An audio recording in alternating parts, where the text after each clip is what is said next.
Bendiciones, hermanos. Sean todos bienvenidos a Pater Noster. Quiero hablar un momentito sobre un tema que incomoda dentro de la iglesia, que es el infierno, pero que es una posibilidad real para ti y para mí. Existe el cielo como destino final, pero también existe el infierno. Y si vamos al cielo, también podemos pasar un tiempo, por decirlo de alguna manera, en el purgatorio, aunque sabemos que en ese estado espiritual no existe el tiempo, sino que es un eterno ahora. Hablar del infierno se hace totalmente necesario, eminentemente necesario. Vivimos en un tiempo de confusión y en el que creemos que todos vamos al cielo. O incluso cuando fallece alguien, pues le celebramos alguna misita, pero hasta ahí y nada más, ¿verdad? Y no tenemos nunca la percepción ni tampoco pensamos que esa persona se haya podido condenar eternamente. Ojalá Jesús, como fue el deseo de la aparición de Fátima, oh Jesús mío, libra a todas las almas del cielo, especialmente a las más necesitadas de tu misericordia. Ahí veíamos lo que la Virgen hacía, pidiéndole a su Hijo amado que nos libre del fuego del infierno y ruega por todas las almas más necesitadas de la misericordia divina. A veces queremos presentar un mensaje de salvación atractivo, pero no las consecuencias de no corresponder a ese mensaje. Y podemos dejar abierta, la puerta, al crecimiento de herejías que se oyen hoy en día en la iglesia e incluso por parte de nuestros sacerdotes. Es que Dios es tan misericordioso que no condenará a nadie al infierno. O que si bien el infierno existe, pero el infierno está vacío, porque Dios es todo amor, ¿verdad? Sí, es amor, es misericordia, es todo lo que tú quieras, pero en Gálatas dice que de Dios nadie se burla. También San Pablo escribe que Dios es fuego consumidor. O sea, Dios es misericordioso, pero también tiene una cualidad, que es justo. Dios es justo. Si mueres en pecado mortal sin arrepentirte, sin que te duelan esos pecados cometidos, pues cuando estés en el tribunal de Cristo ya no habrá posibilidad de dar marcha atrás. Pero muchos se preguntarán, ¿no? ¿Qué es el infierno? Sobre la base de la interpretación literal en las Sagradas Escrituras, el infierno es sin duda el lugar del tormento eterno por el fuego, o como lo llama Jesús, llanto y crujir de dientes. Es un lugar de absoluta y extrema tortura, pero no para un ratito, sino por toda la eternidad. Pero hay otra vía de interpretación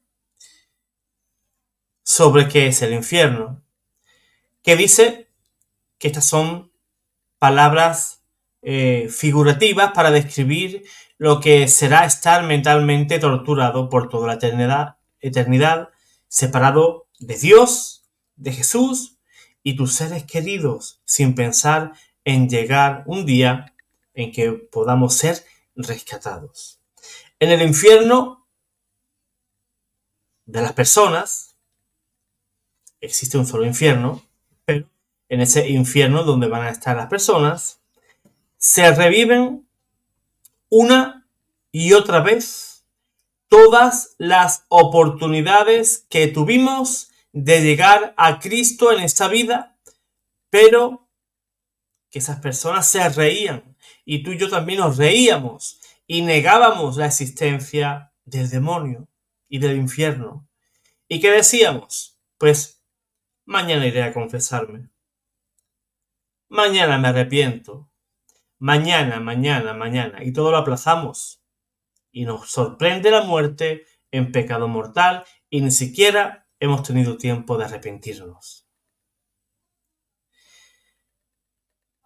No tenemos una imagen que pudiera ser exacta de lo que pudiera ser ese infierno. Las visiones de los santos, pues ven lagos de fuego con diferentes formas humanas en las cuales todas pues están en un constante y eterno sufrimiento. Del infierno sabemos que va a ser una auténtica tortura, que va a ser un lugar o estado de angustia mental sin fin. Y digo mental porque no tenemos cuerpo. Ahí están las penas de sentido y las penas de daño. Además, será un lugar lleno de almas. Y la mejor cosa que debemos de saber sobre el infierno, que te recuerdo, es dogma de fe, o sea, no es negociable en nuestra fe. Y el infierno existe. Pero en la medida en que ponemos nuestra fe y confianza en Jesucristo y confiamos plenamente en su misericordia, su gracia y su perdón, y rectificando de nuestros pecados, no deberíamos de tener miedo de ir al infierno. Iremos a nuestra recompensa celestial, a esa mansión que ha sido construida para que moremos con nuestro Señor y todos los santos eternamente. Muchos que dicen, es que la iglesia juega con el miedo. La iglesia quiere que la gente tenga miedo, que se asuste, ¿verdad? Y la iglesia, pues ante esa voz del pueblo, pues no sé en qué momento, decidieron pues no predicar del infierno. La gente de hoy busca un cristianismo light, un cristianismo que no me dé muchos problemas, muchos quebraderos de cabeza, un cristianismo en el cual no me amenace la posibilidad de ir al infierno. Yo soy bueno, yo no me meto con nadie, yo estoy bien así. Y la gente hoy en día tiene el síndrome de que es todo sobre mí. Somos el centro de todo. Yo adoro a Dios y le doy a Dios las gracias por lo que puedo conseguir y por lo que puedo hacer. Pero no me diga sobre el infierno. Dígame que Dios es bueno. Dígame que Dios es maravilloso. Dígame todo lo maravilloso de Dios, todo lo que se pueda.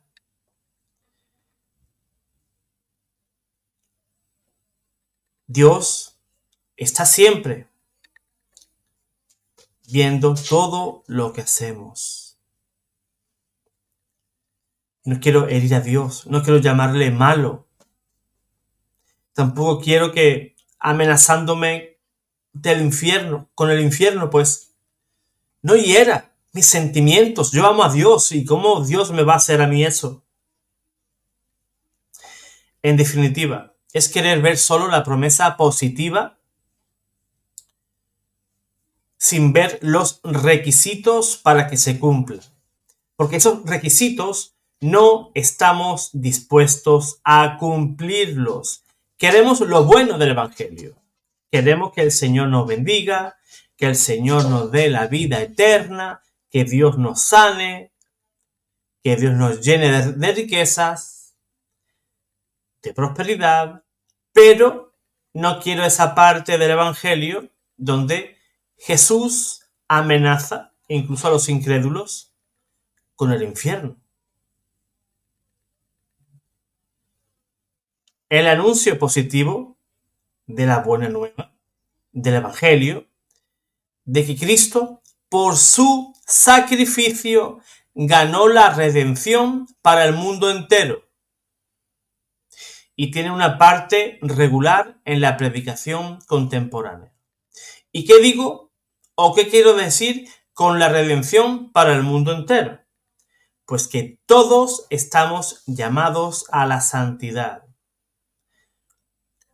¿Un musulmán ha sido redimido? Sí. Y seguramente muchos me van a comentar y van a torcer lo que yo digo. Todo el género humano ha sido redimido. O sea, todos hemos sido llamados.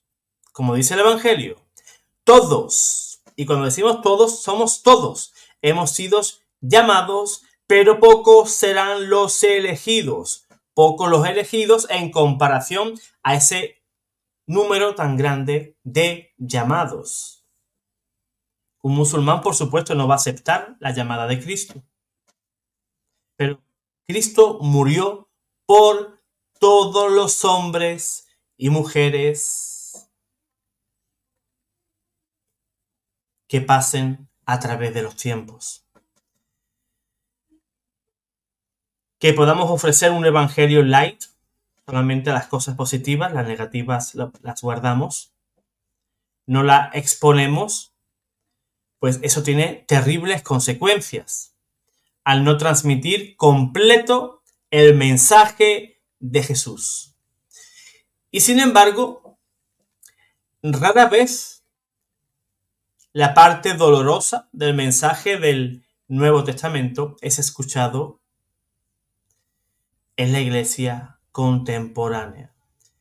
Las reacciones más comunes son: nuestra religión es una religión de amor, no de miedo. La gente ya tiene una imagen mala y esto podría hacer que se sientan peor.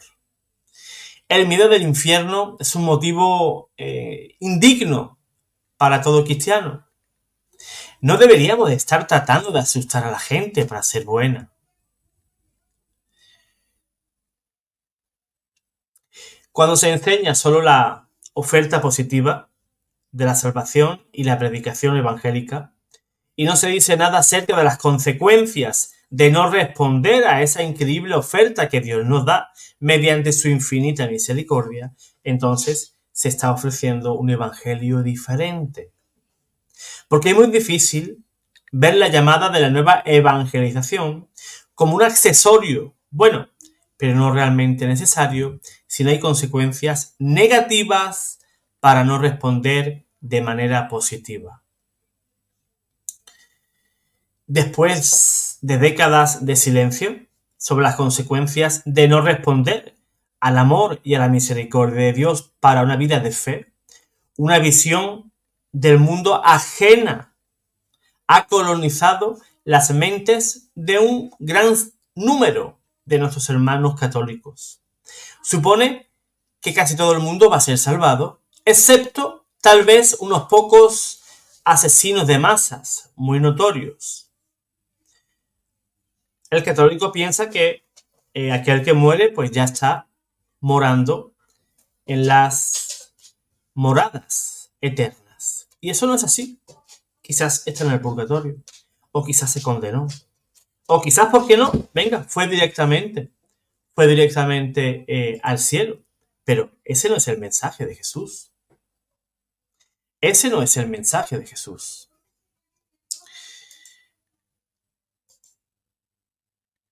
Por supuesto, como he dicho antes, el asesinato, el arrebatar la vida a alguien, es solamente uno de toda una serie de graves pecados que sin arrepentimiento excluirá a ese alma del reino de Dios.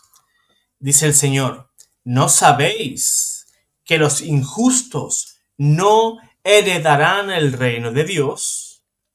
Dice, por ejemplo, Primera de Corintios, capítulo 6, versículos del 9 al 10. No os dejéis engañar, ni los inmorales, ni los idólatras, ni los adúlteros, ni los pervertidos sexuales, ni los ladrones, ni los ávaros, ni los borrachos, ni los maldicientes, ni los estafadores heredarán el reino de Dios. Esto no es un texto aislado. Tenemos listas similares, ¿verdad? Con pecados similares que excluyen a la gente del cielo. Podemos leer Gálatas 5:13, Efesios capítulo 5, versículo 5 en adelante, Apocalipsis capítulo 22, versículo 14 en adelante. Y Jesús es especialmente enfático en la necesidad de apartarnos del pecado grave si queremos entrar en el reino. Y nos dice, si tu ojo te fuere ocasión de pecado, sácalo y échalo fuera de ti. Porque es mejor entrar en la vida eterna con un solo ojo que teniendo dos ojos y seas echado en el infierno del fuego eterno. Él nos dice claramente que no hay que temer a los que matan el cuerpo, sino que tenemos que temer a aquel que nos puede castigar con las penas eternas del infierno si no nos arrepentimos. San Lucas capítulo 12, versículo 4 y 5. Jesús era claro en los evangelios. Hay literalmente docenas de pasajes del Nuevo Testamento que hablan de las consecuencias eternas de no arrepentirnos, de no creer, de no vivir una vida en obediencia como un verdadero cristiano. Es evidente que Jesús y los apóstoles pensaron que era importante que las consecuencias negativas de la falta de respuesta al pensamiento, a la palabra, incluso a la obra del mensaje de salvación, se comunicaran claramente a sus oyentes. Jesús sabía lo que había en el corazón humano y sabía que el miedo al infierno, aunque no es el punto vital de la vida cristiana, es un muy buen comienzo si esto motiva al arrepentimiento. Por ejemplo, Santa Catalina de Siena decía o señalaba cómo la forma de la etapa inicial del viaje se caracteriza por un miedo muy útil al infierno, que es el temor servil, como lo llamaba esta santa. Ella luego dice que ese amor servil se convierte en un amor mercenario, o sea, que amamos a Jesús, queremos la salvación, pero es por nuestro propio interés. Pero después de ese amor mercenario llega el amor, y es el amor perfecto. San Juan de la Cruz supone que antes de que la gente esté realmente lista para emprender el viaje espiritual, ha sido profundamente impresionada por los siguientes puntos. En primer lugar, por la brevedad de la vida. No sabemos cuándo vamos a fallecer, no lo sabemos. Yo no lo sé. Sabemos también la estrechez de la carretera que conduce a esa vida eterna. Sabemos del rigor de la sentencia que nos van a dar. En 1 de Pedro, capítulo 4, versículo 18, nos dice la Escritura que el justo con dificultad se salva. ¡Ay, Dios mío! Píllanos confesados. Si el justo, que es también sinónimo de santo, si un santo se salva con dificultad, pues no quiero pensar lo que va a ser de mí. A la misericordia infinita de Dios me encomiendo. La gente también se queda profundamente impresionada por que la perdición es fácil y muy difícil la salvación. Perdernos es muy fácil, muy fácil. Es muy fácil. Solamente tenemos que pecar es muy fácil, y llevar una vida santa, pues es bastante complicada. Hoy nuestros sacerdotes, obispos, pues no quieren hablar del infierno, pero curiosamente la persona que habló más del infierno fue Jesús. De hecho, en el Sermón de la Montaña menciona el infierno 5 veces. Tal vez lo hizo para no solo decir a sus seguidores cómo vivir, trabajar y orar, sino también para asustarlos y dirigirlos fuera, por así decirlo. En las Escrituras, el lugar de los muertos era conocido como el Seol en el Antiguo Testamento y el Hades en el Nuevo. Seol es una palabra hebrea y el Hades era la palabra griega que se refieren simplemente al lugar de todos los muertos, tanto justos como injustos. El paraíso o el seno de Abraham llegó a ser conocido como el lugar de los justos que iban a residir después de haber muerto. Hay otro término en el Nuevo Testamento que tenemos que entender, que es la palabra Gehenna. Gehenna literalmente significa valle de Hinnom. ¿Por qué se traduce a Gehenna como el infierno? Pues en el Antiguo Testamento, en el valle de Hinnom, la gente adoraba al dios falso, a Moloch, y sacrificaban a sus hijos a Moloch, quemándolos en un altar. El valle de Hinnom fue también el lugar donde depositaban los desechos de Jerusalén, el lugar donde se quemaba la basura, lo que ya no sirve. Y también fue asociado no solo con el fuego, sino también con la contaminación externa. Por lo tanto, Gehenna se convirtió en el término para el infierno, el lugar del tormento eterno para los pecadores que no conocieron a Dios y que rechazaron su infinita misericordia y rechazaron el mensaje de Jesús. Pues, hermanos, tenemos que tener cuidado. Sabemos que el humano es débil. El humano es débil. Que caemos con facilidad.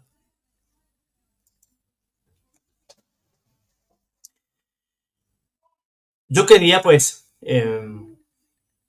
empezar una serie sobre el tema del infierno y lo vamos a ir desarrollando en los próximos días y en las próximas semanas, porque mi deseo es que empecemos por ese amor servil, luego ese amor mercenario, para terminar en ese amor perfecto. En primer lugar, saber que el infierno es una posibilidad. ¿Es posible ir al infierno? Por supuesto. Y a veces nos esforzamos y demasiado.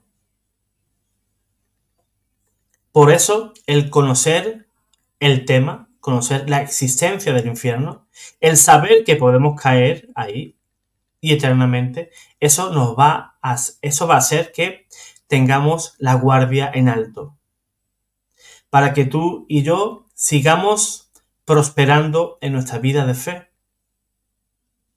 y sigamos amando a Dios, no porque nos pueda castigar con las penas eternas, ni tampoco amarlo porque nos va a dar el cielo, sino amarlo porque Él nos amó primero y Él se entregó en la cruz por ti y por mí. Quien muere arrepentido, y como decía la canción, quien ha sabido vivir no tiene miedo a la muerte.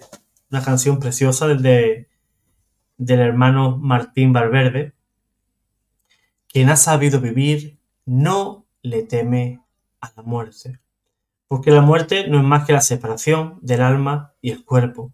Y es nuestro encuentro que yo personalmente, en mi mente, lo he ensayado en multitud de ocasiones. No sé con qué semblante me esperará el Señor, si me esperará un juicio de justicia o un juicio de misericordia. Pero que el Señor nos regale el don y la gracia, pues, de morir en paz con nosotros mismos, en paz con Dios y preparados para estar con Él por toda la eternidad. Así que no te olvides de la existencia del infierno. Es más, te lo voy a estar recordando en los próximos días. Dios te guarde, Dios te bendiga.